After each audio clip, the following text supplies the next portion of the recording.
First one we're gonna cover some of these dry conditions. Hopefully we're getting some rain across Illinois there, but we're been really dry. And when that happens, you kind of see potassium deficiency showing up. So on the left there, you can see those soybeans. Again, potassium, that's gonna be on a lower growth. And you can kind of see around those margins. If you look on corn, and again, we kind of saw this early on corn, and that's kind of with the wet weather, but we'll go into why we were seeing that early, and now that's kind of compounded a little bit later with these dry conditions we were seeing. So with potassium, again, think the margins along those lower leaves. If that was nitrogen, that's going to be a V shape working along that midrib. So that's how you tell the difference between the two. So why are we seeing that? So again, like we said, we're going to see those deficiency symptoms on the lower leaves and those old growth. When you think of potassium, it's somewhat mobile. So if we go from a 1 to 10 scale, potassium's somewhat mobile, not very though. So it's about a 3, where nitrogen's going to be at a 10, where it's really mobile. And if you guys know phosphorus, that is not mobile at all. So it takes a little bit of water to get it mobile in the soil. And some of that has to go with some of the soil characteristics as well. So potassium, that's used to regulate the stomata, or the cells that take the air in and out of the plant. And when that's deficient, what happens, those stomata kind of close down and they'll kind of shut down photosynthesis. So the plant's kind of shutting down, and it's kind of a vicious cycle. So if we get some water, they're kind of slow to respond, and there's kind of a lag there. So when it gets really dry, it just keeps getting worse. Where you usually see it is usually along the edge of fields. And that's because with the spreader, usually you're not getting that overlap on the fringes. And plus you usually have a lot of grass kind of drying out those soils. So you see it there along the edges. And again, we've been seeing some soybeans show up there. And there were some instances where we went in after rye, and that would have taken, was taken off in June. And those soils have been really dry and haven't got much rain since. So you're seeing it showing up there. But these brown bars are kind of like the soil structure here, okay? That's clay. And the potassium kind of goes between those layers. And when it dries out, it just squeezes that potassium in there. And those roots can't get after it, and it just traps it there, so that the plant becomes deficient. And the potassium is kind of taken up by diffusion. So what happens, those roots have to intercept that potassium, but there has to be a little bit of water for it to go into those roots. So if that's not present, it will not take up potassium.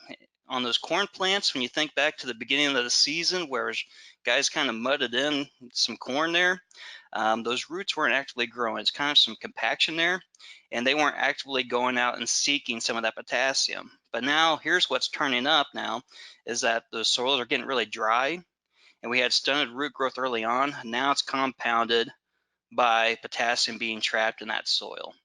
So that's what's going on there. Again, you're going to see it both corn and soybeans. In corn, we want you to watch those fields, because they're going to start kind of drying down, and you want to watch the stalks on that. So anytime we have a nutrient deficiency, that kind of causes a problem where we can have stalk issues and down corn. So if you see that going on in the field, you want to kind of talk to the grower and prioritize those fields for harvest. Next one, quite a few of you guys have sent this in.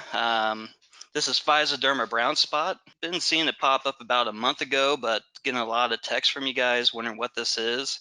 And these are all photos that you've sent in or I've taken.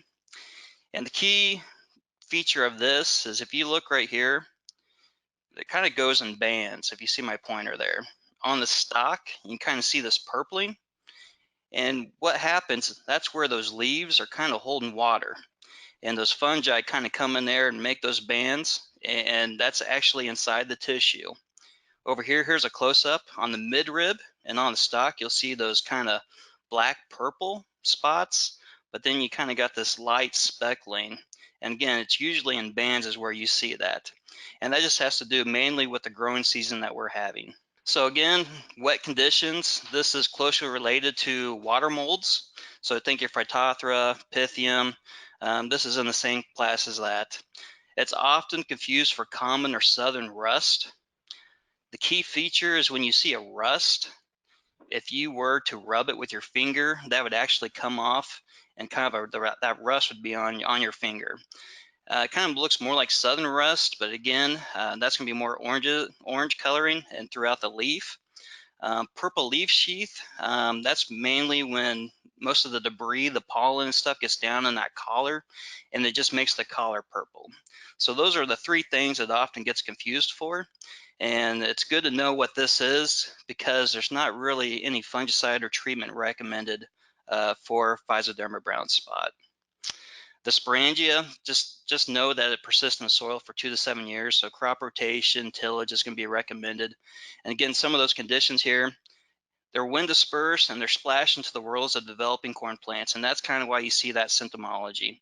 And it starts showing up to V5 to V9. Again, fungicide use is not recommended, but we want to monitor these fields because what can happen, that kind of set in at the nodes, and you can have, again, some down corn. We can have stalk rots coming in. It's also confused for tar spot. When you see these black spots, they're actually, you cannot rub those off. Those are inside the cell. And if you look underneath the microscope, you can see all those sporangia kind of underneath there inside the cells is what's going on those purple and black spots there. If it's tar spot, they'd be more out here, and they would protrude from the leaf, but you'd be very hard for you to rub them off. So that's how you kind of tell the difference there. But seeing quite a bit of this across Illinois, but keep an eye on those fields you know you have an issue, and maybe prioritize them earlier to harvest. Saw a lot of this one in western Missouri last Friday, and I couldn't get over how many butterflies, painted lady butterflies, we were seeing. Again, it kind of looks like a monarch, but you can kind of see the distinctive pattern here on these upper leaves, these white spots. And again, that's going to turn into the thistle caterpillar. And this is what an adult looks like here. And if you see, they usually lay eggs just one at a time on a plant. So it's going to be very hard to find this out in the field if you're scouting for eggs. So just a little bit about the biology of this. It migrates north from Mexico. They usually arrive about mid-June, and they lay eggs, and you'll see about 2 generations in our geography. So the caterpillars, they'll do the most damage on early soybean. They'll feed for 2 to 6 weeks, and then you'll see the butterflies emerge, and then they'll have another generation here, July, August, and then they will migrate south in September. So as a whole, when you think about insects, this is just a good bullet to remember. So if it's before reproductive stages, the thresholds on most insects is about 30% defoliation, whereas 20% defoliation when we reach reproductive stages.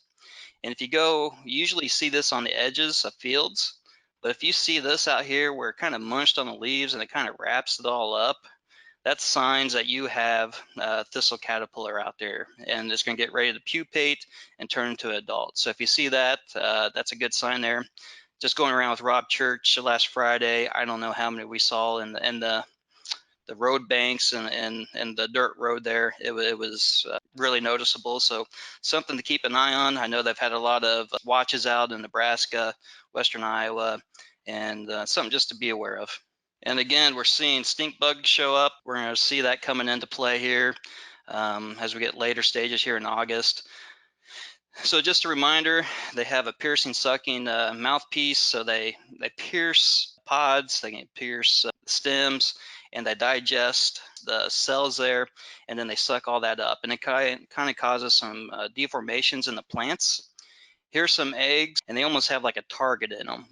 So this is freshly laid. About 5 days later, they will look like this. They'll start getting some color, and you'll start seeing those nymphs come out. So they'll go through a metamorphosis about 35 days. There's about 5 instars.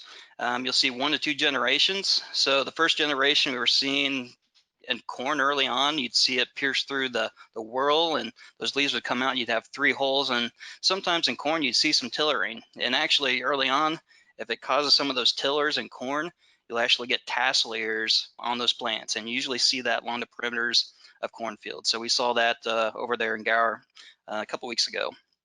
Again, those piercing mouth parts, they cause a lot of damage, cause a lot of deformities in plants. Here's a nymph Donnie sent me. Really, really good photo. Sometimes they might have a little red when they're a little earlier, but doesn't look like the green stink bug that you see as an adult, but that's what they look like after they emerge there. So again, they cause damage here. This one's from last fall in Missouri where we had drought-stressed soybean. And they cause green stem syndrome, essentially where they're feeding on those pods. We saw abort a lot of pods down low, and essentially all those resources in those late rains The soybean plant has nowhere to really fill all those pods, so it keeps the stems green and makes them really tough to harvest and dry down. You see a lot of butter beans. Had a few photos sent in. If you see it on corn, they'll actually go through that husk and you'll see some damage on those kernels. And sometimes if it's really bad, you kind of see what we call banana ears, where one side's kind of aborted and it'll curve that ear if they're really bad feeding through there.